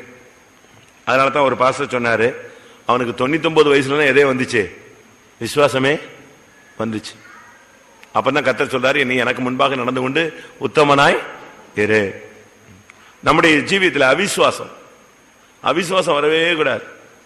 தோமா சொன்னா, நீங்க எல்லாம் பாத்தீங்கன்னு சொல்றீங்க, ஆனா நம்பல, நான் என்ன செய்யணும்? கைகளிலும் அவருடைய விழாவிலும் நான் தொட்டு பார்த்தால் ஒழிய நான் என்ன செய்ய மாட்டேன், நம்ப மாட்டேன். அப்பதான் அவர் வந்து சொன்னாரு, தோமாவே நீ எப்படி இரு, அவிசுவாசி ஆயிராம எப்படி இரு விசுவாசி. நீ ஊழியக்காரன் 2வது ஸ்டெப், முதல்ல விசுவாசியவே இல்லையே நீ. மார்க் 16ஆம் அதிகாரத்தில் இயேசு கடிந்து கொண்டார். அவர்களுடைய அவிசுவாசத்தை குறித்தும் இருதய கடினத்தையும் குறித்தும் கடிந்து கொண்டார். 16:14 மார்க் 16:14 தப்பா சொல்லிட்டேனா?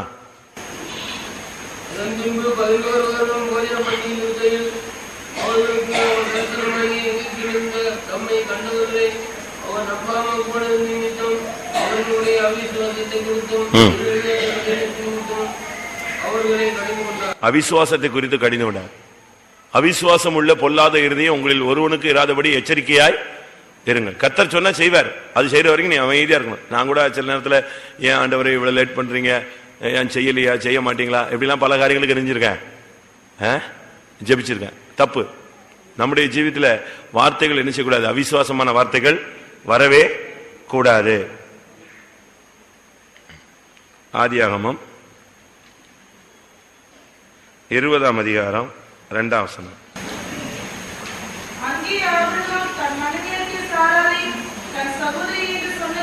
இந்த சூழ்நிலைகளுக்கு ஏற்ற மாதிரி பிளேட்டை மாத்தி மாத்தி பேசுறது ஆபிரகாமுடைய ஒரு பழக்கம்.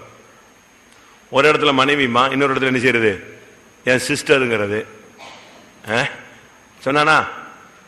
குழப்பனது யார் தான்? இவன் சிஸ்டர்ன உடனே அவன் என்ன நினைச்சுக்கிட்டான்? கூட பிறந்த சிஸ்டர்னு நினைச்சுக்கிட்டான். அதான் விஷயம். அப்படிதான் பைபிள்ல இருக்கு. அதுக்கு விளக்கம் கொடுக்கும்போது அவன் கேட்கறான், நீ உன் சகோதரின்னு சொன்னாயே. ஆமா, எனக்கு ஒரு விதத்துல இவன் மனைவி, ஆனா என் தகப்பனுக்கு இவ யார் கிடையாது? மகா கிடையாது. என் தாய்க்கு மகா கிடையாது. இப்படி பிளேட்டை மாத்துவான். சூழ்நிலைகளுக்கு ஏற்ற மாதிரி நீங்க என்ன செய்யக்கூடாது? வார்த்தைகளை மாற்றக்கூடாது. புருஷன்ட்ட ஒண்ணு பேசுறது, பக்கத்து வீட்டுக்காரன் ஒண்ணு பேசுறது, பாஸ்டர்ட்ட ஒண்ணு பேசுறது, அப்படியே ட்ரிப் பண்ணி சூழ்நிலைக்கு ஏற்ற மாதிரி என்ன செய்யக்கூடாது? வேர்டை மாற்றக்கூடாது. கரெக்டா சொல்லு. நீ உன் மனைவின்னு சொல்லிட்டா பிரச்சனையே நெஞ்சிருக்கும், முடிஞ்சு போயிடும். நீ இந்த பூர்ண பிரதேசத்தில் நிக்கிற மாதிரி சிஸ்டருங்கிறது, பிரச்சனை வந்தா இப்படி பிளேட்டை மாத்துறது, அப்படி மாத்துறது, இதெல்லாம் இந்த கதையெல்லாம் நீ பேசக்கூடாது. ஒழுங்கா பேசு. ஆபிரகாம் தானே நீ? விசுவாசத்தின் தகப்பன் தானே? விசுவாசம் நினைக்கிற கர்த்தர் உனக்காகத்தானே கிரியை செய்யறார். உன்னை நடத்துறார், உன்னை போதிக்கிறார், உனக்கு போஷிக்கிறார், உன்னை பராமரிக்கிறார். தெளிவாரு சத்தியத்துல. சூழ்நிலைகளுக்கு ஏற்ற மாதிரி எல்லாம் வேர்ட்ஸை மாத்தி மாத்தி எல்லாரையும் குழப்பக்கூடாது. அன்னைக்கு அபிமெலக்குக்கு அடி விழாத குறைதான். அடுத்து தீர்க்க தரிசனமே சொல்லாத ஒரு தீர்க்க தரிசி. ஆபிரகாம் தீர்க்கதரிசனம் சொன்னானா? ஆபிரகாம் தீர்க்கதரிசனம் சொன்னானா? நீங்க எல்லாம் சொல்லிருக்கீங்களா? சொல்லியிருக்க. ஆனா தீர்க்கதரிசனம் சொன்னானு எனக்கு தெரியல. பைபிள் இருக்கா? எங்காவது இருக்கா? தெரியல. தெரியாம தான் சொல்றேன். நான் வந்து இதா சொல்லல, எனக்கே டவுட் ஆயிடுச்சு. இப்போ ஆபிரகாம் தீர்க்கதரிசனம் சொன்னானா சொல்லலையா? ஆதியாகமம் 20ஆம் அதிகாரம் 7ஆம் வசனம்.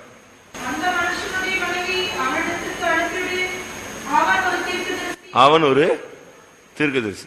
இங்க இன்னைக்கு சபையில இது இப்படிப்பட்ட தீர்க்கதரிசி தான் இருக்கான். பேரு தான் தீர்க்கதரிசி. ஒரு தீர்க்கதரிசனம் கிடையாது. ஒரு தீர்க்கதரிசனம் இருக்கு. ஞாயிற்றுக்கிழமை சர்வீஸ்ல பாத்தீங்களா? ஒரு தீர்க்கதரிசனம். 18 ஊழியக்காரங்க, 200 விசுவாசி. ஆனா என்ன கிடையாது? என்ன கிடையாது?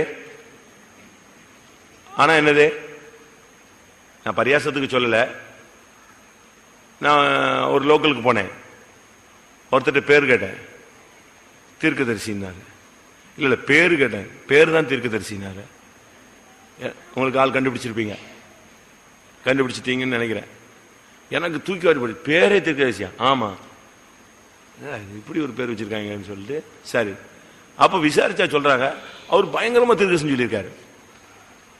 அன்னைக்கு என் பிரசங்கம், நீ தீர்க்கதரிசனத்தை விட்டு விட்டாயோ பிரசங்கம், உனக்கு ஊழியத்தில் பிரச்சனை வரும். தீர்க்கதரிசிகளுக்கு என்ன உண்டு? போராட்டம் உண்டு. எரேமியா தீர்க்கதரிசனம் சொன்னதுனாலதான் அவனுக்கு என்ன வந்துச்சு?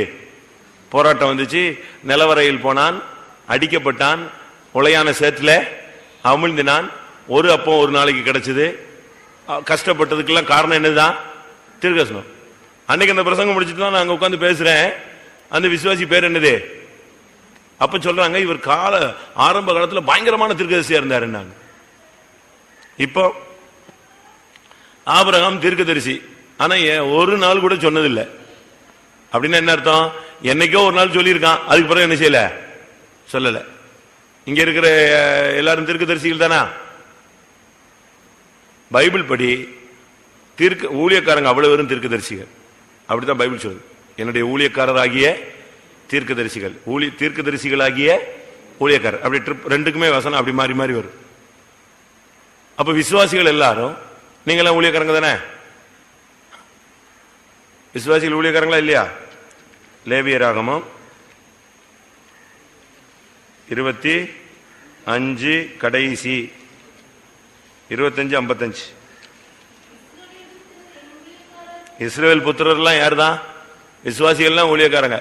அப்படின்னா ஞாயிற்றுக்கிழமை 200 தீர்க்கதரிசனம் வரணும். பட்ட பட்ட பட்ட பட்ட பட்டன்னு வெடிக்கணும்ல எல்லாம்.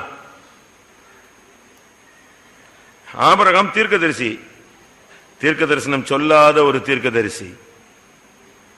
கர்த்தருடைய வார்த்தை இல்ல. தீர்க்கதரிசிகளுக்கு என்ன இல்லாம போயிருச்சு? கர்த்தருடைய வார்த்தை இல்லாமல் போய்விட்டது. அப்படி இருந்தாலும் இப்ப ஸ்டைலா அதை அடக்கி வச்சிடறாங்க. யாராவது சொல்லட்டும். தயவு செய்து உங்களுக்கு ஒரு மெசேஜ் சபைக்காக அனுப்பப்பட்ட ஒரு வார்த்தை ஒரு தீர்க்கதரிசிக்கு, ஒரு தேவனுடைய பிள்ளைக்கு வந்தா நீ அதை சொல்லிடணும். நீ அதை சொன்னீன்னா அது ஒரு எச்சரிப்பா இருக்கும். ஒருவனை தூக்கி விடுறதா இருக்கும், ஒருத்தனை உயிர்ப்பிக்கிறதா இருக்கும், ஒருத்தனை குணமாக்குறதா இருக்கும். நீ அந்த வார்த்தையை சொல்லாத பட்சத்தில் நீ யாரு? குற்றவாளி. அவனுடைய இரத்த பலியை நீ என்ன செய்வாய்? நீ சுமப்பாய். இந்த விஷயத்தில் ரொம்ப கவனமா இருக்கணும் தீர்க்கதரிசிகள். கர்த்தருடைய வார்த்தை கிடைச்சதுன்னா நீங்க சொல்லாம இருக்க கூடாது. ஆதியாகமம் 15ஆம் அதிகாரம் 1ஆம் வசனம்.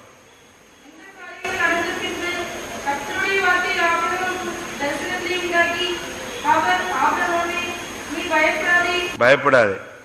ஆபிரகாமுக்கு எப்படி போவோம், எப்படி நடக்கும், இது நடக்குமா, அது நடக்குமா, ஏதோ காணான்னு ஒண்ணு சொல்றாரு, இது கிடைக்குமா, ஒரு பயம் இருந்துகிட்டே இருக்கு உள்ள. இது சக்சஸ் ஆகுமா, இது நடக்குமா, இது நடக்குமா, இப்படி இதே ஒரு பயத்தின் ஆவி. தேவன் நமக்கு பயமுள்ள ஆவியை கொடாமல் பலமும் அன்பும் தெளிந்த புத்தியுள்ள ஆவியையே கொடுத்திருக்கிறார். பயம். அடுத்து ஆதியாகமம் 24:4.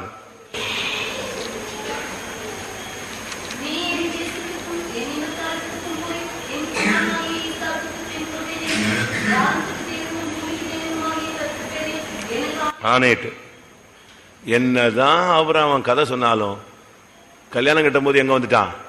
எங்க போயிடு, எங்க போயிடு, என் இனத்திட்ட போய் கல்யாணம் கட்டுங்கிறான். வந்துருச்சா ஜாதி? ஜாதி உள்ள வந்துருச்சு பாத்தீங்களா? ஒரு விசுவாசியினுடைய ஒரிஜினல் கலரை கண்டுபிடிக்கணும்னா கல்யாணத்துல கண்டுபிடிக்கலாம், இல்லாட்டா சாவுல கண்டுபிடிக்கலாமா? இந்த ரெண்டுல தான் கண்டுபிடிக்கலாம். ஒரு விசுவாசிய அவனுடைய ஒரிஜினல் கலரை எப்பதான் கண்டுபிடிக்கலாம்? அவன் சாயம் பூசியிருக்கானா, என்ன பூசியிருக்கான், பெந்தேகோஸ்னு ஒரு சாயத்தை பூசி விசுவாசின்னு ஒரு சாயத்தை பூசியிருக்கானாங்கிறத எப்பதான் கண்டுபிடிக்கணும்? கல்யாணத்துல கண்டுபிடிக்கலாம். அவன் சரியான விசுவாசத்துல நிக்கிறானான்னு சாவுல கண்டுபிடிக்கலாம். அப்பதான் இவன் சம்பிரதாயம் அதெல்லாம் கண்டுபிடிப்பான். கரெக்டா வந்துட்டான் பாருங்க. ஆபிரகாம் சுத்தி சுத்தி எங்க வந்துட்டான்? எகிப்துக்கு போகக்கூடாது, விட்டு வந்த இடத்துக்கு போகக்கூடாது. ஃபர்ஸ்ட் நாள் இவனை சந்திச்சு முதல் தரிசனத்துல கர்த்தர் பேசுற வார்த்தைக்கு வாங்க. ஆதியாகமம் 12:1.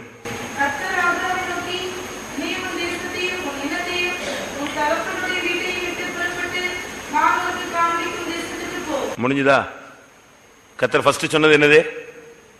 முதல்ல உள்ள வந்த உடனே சொன்னது என்னது? உன் தேசத்தையும் உன் இனத்தையும் விடு. இப்ப இங்க என்ன சொல்றான்? இங்க என்னாச்சு? 24 நாள்ல நீ எங்க போ? என் தேசத்துக்கும். கர்த்தருடைய வார்த்தையை மீறிட்டியா? ஜாதி வந்துருச்சா? அது என்னதான் இருந்தாலும் அது வேற ஜாதியில கட்டி கொடுத்தா அவ்வளவு சரி வராது. அந்த புத்தி இந்த புத்தி என்ன செய்யாது? சேராது அப்படின்னு சொல்றான். சேரும். நீ சரியா இருந்தா என்ன செய்யும்? சேரும். உன் புத்தி சரியில்லைன்னா ஒன்னும் என்ன செய்யாது? சேராது. ஆண்டவருடைய திட்டங்கள்ல மாற்றங்கள் கிடையாது. நம்ம தான் மாத்தி வச்சுட்டு அலையிறோம் ஜாதியை பார்த்துட்டு. அவன் பாருங்க உடனே எலியாசர் சொல்றான், ஒருவேளை அந்த பெண் வராவிட்டால் நான் உன் குமாரனை எங்க கொண்டு போட்டுமா? எகிப்துக்கு கொண்டு போட்டுமான்னு ஒரு கொஸ்டின். என் பிள்ளைய மட்டும் நெஞ்சிடாத, அங்க கொண்டு போயிடாத. கர்த்தர் அதெல்லாம் செய்வாரு. எல்லாம் கர்த்தர் தான் செய்வார். ஜாதியில போய் கரெக்டா பண்ண பார்த்துட்டு இந்த காரியம் கர்த்தரால் வந்தது. கூட்டிட்டு ஓடுறவனு இதே வசனம் தான் சொல்றான், அப்படித்தானே? எல்லாரும் கல்யாணம் முடியும் போது இந்த வசனத்தை எழுதுறது, இந்த காரியம் எப்படியா கர்த்தரால் வந்துச்சு? உன் பொண்ணால தானே வந்துச்சு, உன் பையனால தானே வந்துச்சு, உன்னால தானே வந்துச்சு. எதுக்கு கர்த்தருடைய வசனத்தை நீ அசிங்கப்படுத்துற? தேவனுடைய நாமத்தை வேணிலே வழங்காதே. அதுக்கு பரிசுத்த விவாகம்னு நீ கார்டுல போடாத. தவறான உறவு முறை இஷ்டத்துக்கு கல்யாணம் கட்டுறவனுக்கெல்லாம் பரிசுத்த மெய்வி பாச கேசி சொல்வாரு. பரிசுத்தங்கிற வார்த்தையை அந்த கல்யாண கார்டுல நினைச்சக்கூடாது, போடக்கூடாது. கல்யாணத்தை கட்டி கொடுக்குற கல்யாணத்துல என்ன பரிசுத்தம் வாழுதும்பாரு. கல்யாணம் கட்டி கொடுக்கறதே கல்யாணம், அதுல என்ன பரிசுத்தம்? அதனால அவர் தூத்துக்குள்ள இருக்கும்போது ஒரு கல்யாண கார்டுலயும் எது கிடையாது, கார்டு அடிச்சு கொடுத்தா தூக்கிட்டு ஓடும்பாரு, அதை எடுத்துட்டு வா. பரிசுத்தங்கிற வேர்டை நினைச்சக்கூடாது. விவாக அழைப்புதல் இல்ல மெய் விவாகம்னு போடு, அதோட ஓடி போயிரு. எது போடாத? அது என்ன மெய் விவாகம் பொய் விவாகம்? விவாக அழைப்புதல் முடிஞ்சிட்டு, இதுக்கு பரிசுத்த மெய் விவாக அழைப்புதல். அது இவங்க பேசிக்குவாங்க, டேட்டிங் சேட்டிங்லாம் பண்ணிக்குவாங்க. எனக்கு வேணும்னு தலைகீழ நிற்பான் சிம்சோன மாதிரி. அதுக்கு கட்டி வச்சுட்டு இந்த காரியம் என்ன செய்யக்கூடாது, இந்த காரியம் கர்த்தரால் வந்தது. அடுத்து இதுக்கு வசனம், தேவன் நினைத்தது என்ன செய்யக்கூடாது. தேவனே நினைக்கலையே, நீ தானே நினைச்சுக்கிட்ட. இப்படி சபைகளில் சில கல்யாணம் கட்டி வைக்கிறதுனால சபை தீட்டுப்படுது, சபை வளர்ச்சி அடையாது. நான் சொல்றேன், நீ சொல்றத ரெக்கார்டு கூட பண்ணிக்க, பக்காவா அடிச்சுக்கோங்க. எல்லாரும் ஹார்ட்ல அப்படியே ரெக்கார்ட் பண்ணிக்கோ. ஜாதி பார்த்து ஜாதி கல்யாணம் கட்டினா அந்த சபை உருப்படாது, வளராது. ஒண்ணு, இஷ்டத்துக்கு கல்யாணம் சுத்திட்டு வந்து அவனுக்கு சபையில கல்யாணம் கட்டி இந்த காரியம் கர்த்தரால் வந்தது, நலம்பலம் ஒன்றும் பேசக்கூடாது, தேவன் நினைத்ததை மனிதன் பிரிக்காது இருக்க கடவன், பரிசுத்த மெய் விவாக அழைப்புதல், இப்படி போட்டா சபை வளராது,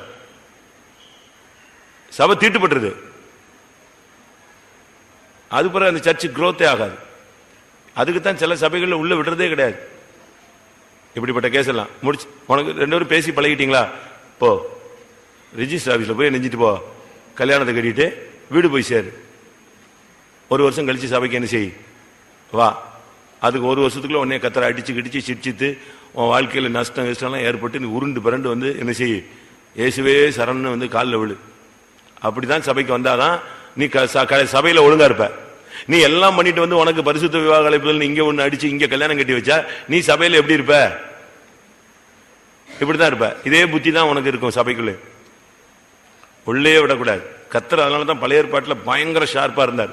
இப்படி பண்றவனெல்லாம் உடனே சபையிலே அவனை கொலை செய்ய கடவண்டார், கல்லெறிஞ்சு கொலை செய்ய. இப்படி துன்மார்க்கத்தை சபையை விட்டு என்ன செய், அகற்றினார். இப்ப நம்ம அப்படி அகற்றுறோமா? இல்ல. எல்லாத்தையும் கண் சாடையா அப்படியே கண்ணை மூடிக்கிறது. அது வரைக்கும் கண்ணு திறந்திருக்கும், அப்போ பார்த்து கண்ணை மூடிக்குவாங்க. போட்டு ஏதோ ஒன்று நடக்கட்டும் அப்படி விட்டு விட்டு தான் கண்சாடையா விடுகிறவன் நோவு உண்டாக்குகிறான், சபையில நோவு உண்டாகும். ஆபிரகாம் ஊரெல்லாம் கதை சொல்லுவான். ஆனா கடைசியில பாருங்க, கர்த்தர் ஃபர்ஸ்ட் அவனை டச் பண்ண முதல் வார்த்தை, உன் தேசத்தையும் உன் இனத்தையும் உன் தகப்பன் வீட்டையும் விட்டு விடு சொன்னாரா? கரெக்டா. ஃபர்ஸ்ட் அவனை ஆபிரகாமுடைய வாழ்க்கையில முதல் தேவனுடைய டச்சிங்கே அதுதான். உன் தேசத்தை விடு, அடுத்து உன் இனத்தை விடு, அடுத்து உன் தகப்பன் வீட்டை விடு. ஆதியாகமம் 24 நாள்ல என் தேசத்துக்கு போ, என் இனத்தாரத்துக்கு போ, அங்க போய் எங்க ஆள் ரிலேஷன்லாம் இருப்பாங்க, கரெக்டா போய் என் தேவனாகிய கர்த்தர் இதை உனக்கு செய்வார், நல்லா செய்வார். இதனால் முடிவு சொல்ற, ஆபிரகாமுடைய முடிவை சொல்ற. இவ்வளவும் செஞ்சான். எகிப்துக்கு போனா, லோத்தை பிரிச்சு விட்டான், ஜப நேரத்தில் தூங்குனான், சந்ததிக்கு சாபத்தை வாங்கி கொடுத்தான். அதுக்கு பிறகு லோத்துக்காக யுத்தம் பண்ணான், தன்னுடைய ஆளுங்கன்னா யுத்தம் பண்ணுவான். ஆகாரை சேர்த்துக்கொண்டான், அடிமைத்தனத்தை சேர்த்துக்கொண்டான், யாருக்குமே தெரியாம கேத்தூரால சேர்த்துக்கிட்டான். மறைவான குற்றம், மறைவான பாவம். மகனை பத்தி சொன்னா பயங்கர துக்கம், சூழ்நிலைகளில் வித்தியாசமான வார்த்தை சொல்றது. அடுத்து அவிசுவாசமான வார்த்தை, தீர்க்கதரிசனமே சொல்லாம தீர்க்கதரிசனி பேர்ல சும்மா சுத்திட்டு அலைஞ்சது, பயந்தது, மேரேஜில் ஜாதி பார்த்தது. இவ்வளவும் செஞ்சா முடிவு எப்படி இருக்கும் தெரியுமா? ஆதியாகமம் 25:9 அவனுடைய ஓட்டம் முடியுது. 8:9.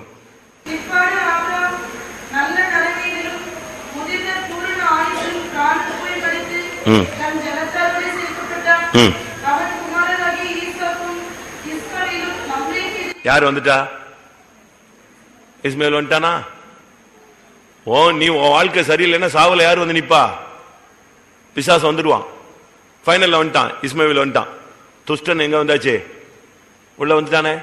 துரத்தி விடப்பட்ட ஆளு சுத்தி சுத்தி வந்துட்டானா? உங்களுடைய முடிவு நல்லா இருக்கணும். பிள்ளையாம் சொல்றான், என் முடிவு நீதிமான் மரிப்பது போல் மரிப்பேனாக, என் முடிவு அவன் முடிவு போல் இருப்பதாக. அது அவ ஆசை. ஆனா அப்படி நடந்துச்சா? ஜீவியம் சரியில்லை, அப்படி முடிவு இல்லை. ஆபிரகாம் என்னதான் இஸ்மவேலை துரத்தி விட்டு நன்கொடை வர கொடுத்துட்டான், எல்லாத்தையும் கொடுத்தாச்சு, எல்லாம் செட்டில் பண்ணி ஒதுக்குனாலும் சாவுக்கு யார் வந்தாச்சு?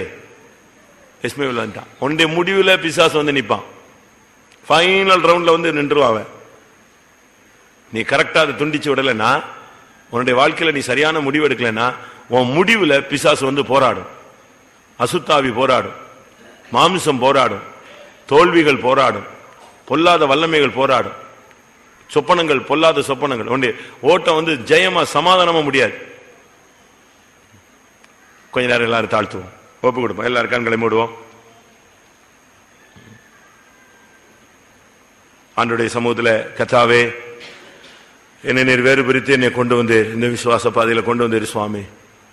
இந்த விசுவாச பாதையில எனக்கு நீர் எவ்வளவோ நன்மை செய்திருக்கிறீர். வாக்குத்தத்தங்களில் உண்மையுள்ளவராக இருந்திருக்கிறீர். எவ்வளவோ போராட்டங்களை நீர் என்னோடு கூட இருந்தீர். எனக்கு ஆசீர்வாதமாக நடத்தினீர். ஆனால் என்னுடைய ஜீவியத்தில் நான் சூழ்நிலைகள் மத்தியில் நான் எகிப்துக்கு போனேன். வாக்குவாதத்தை நான் ரொம்ப சுலபமாக தீர்த்து வைக்க வேண்டிய நான் பிரிவினை உண்டாக்கிவிட்டேன். ஜப நேரங்களில் நான் தூங்கி இருக்கிறேன். என்னுடைய சந்ததி, என்னுடைய ஊழியம் சாபத்துக்குள்ள போறதுக்கு நான் ஒரு காரணம். மாம்ச பந்தம் எனக்குள்ள, மாம்சீக ஐக்கியம் இருந்தது. அடிமைத்தனத்தை என்னோடு சேர்த்துக் கொண்டேன். மறைவான குற்றங்கள், கேத்துராளுக்கு இடம் கொடுத்தேன். மற்றவர்கள் என்னை பற்றி, என்னுடைய பிள்ளைகளை பற்றி சொல்லும் பொழுது நான் விசனப்பட்டது தவறு. அவிசுவாசத்துக்கு இடம் கொடுத்தது தவறு. சூழ்நிலைகளில் வார்த்தை மாறி மாறி பேசினேன். கர்த்தருடைய வார்த்தை இருந்தும் நான் பேசாமலே தீர்க்க தரிசனத்தை அடக்கி வைத்து விட்டேன். கர்த்தர் செய்வாரா என்கிற ஒரு கேள்வியும் அவிசுவாசம் எனக்குள் போராடி கொண்டே இருந்தது. சூழ்நிலைகள் மத்தியில நான் ஜாதி சம்பிரதாயங்கள், பட்சவாதங்கள் எனக்குள் வந்துவிட்டது. கர்த்தாவே, என்னை மன்னியும். என்னுடைய முடிவு ஜெயமாய் மாற வேண்டும். என்னுடைய முடிவில் இஸ்மவேல் வரக்கூடாது. என்னுடைய முடிவில் ஈசாக்கு மட்டுமே வர வேண்டும். ஆமென். எல்லாரும் கொஞ்ச நேரம் முழங்கால் போட்டு கர்த்தருடைய சமூகத்தில் தாழ்த்தி ஒப்பு கொடுத்து, ஆண்டவருடைய பாதத்தில் ஆபிரகாமுக்குள்ள உள்ள குறைகள் நமக்குள்ள இருக்கிறதா என்பதை நாம் ஆராய்ந்து பார்த்து அறிக்கையிட்டு தேவனுடைய சமூகத்திலே நாம் ஒப்புரவாகிக் கொள்வோம். சூழ்நிலைகளிலே எகிப்துக்கு போனது கர்த்தாவே, வாக்குவாதங்களை கர்த்தாவே நிறுத்தாமல் பிரிவினைகளுக்கு இடம் கொடுத்தது மன்னியும் ஆண்டவரே. ஜப நேரங்களில் கர்த்தாவே நித்திரைக்கு இடம் கொடுத்ததெல்லாம் மன்னியும் கர்த்தாவே. அநேக தோல்விகளுக்கு நாங்களே காரணமாய் அமைந்ததெல்லாம் மன்னியும் ஆண்டவரே. அடிமைத்தனங்களை மறுபடி எங்களுக்குள்ளே அனுமதித்தது தவறு சுவாமி. மறைவான குற்றங்களை மன்னியும் கர்த்தாவே. சூழ்நிலைகளுக்கு ஏற்ற மாதிரி பேசுறதெல்லாம் மன்னியும் ஆண்டவரே. எங்களுடைய அவிசுவாசங்களை மன்னியும் ஆண்டவரே. பயத்தையும் திகழையும் ஆண்டவரே, அவநம்பிக்கையை எடுத்து போடும் ஐயா ஆண்டவரே. பட்சவாதம் உள்ளவளா நாங்கள் காணப்பட்டது கர்த்தாவே. மறுபடி இஸ்மவேலுக்கு இடம் கொடுத்தது ஆண்டவரே. ஆபிரகாமுக்குள்ளே மறைந்திருந்ததான தோல்விகள் நமக்குள்ளே இருந்தால் அறிக்கை என்கிற ஒரு வழி மூலமாக அதை நாம் வெளியே தள்ளிவிடலாம். அது அறிக்கை மூலமாக அது வெளியே போய்விடும். அறிக்கை பண்ணப்பட்டால் அந்த பாவத்துக்கு உயிர் இல்லை, அது அடிபட்ட மாதிரி, அது தலை நசுக்கப்பட்டது போல. ஆமென். இந்த ஆபிரகாமுடைய காரியங்களில் 10-15 காரியங்கள் கேட்டோம். அது அப்படிப்பட்ட தோல்விகள் நமக்குள்ள இருக்குமானால் நாம எழும்பி அறிக்கையிடும் பொழுது அந்த ஆவி அடிபடுகிறது, தலை நசுக்கப்படுகிறது. ஆமென். எனக்குள்ளும் கூட இந்த ஆபிரகாமின் தோல்விகள் மறைந்திருந்தது. நான் அதை உணர்கிறேன், அதை அறிக்கை செய்து விட்டு விடுகிறேன் என்று எண்ணுகிறவர்கள் எழும்பி அறிக்கையிடலாம்.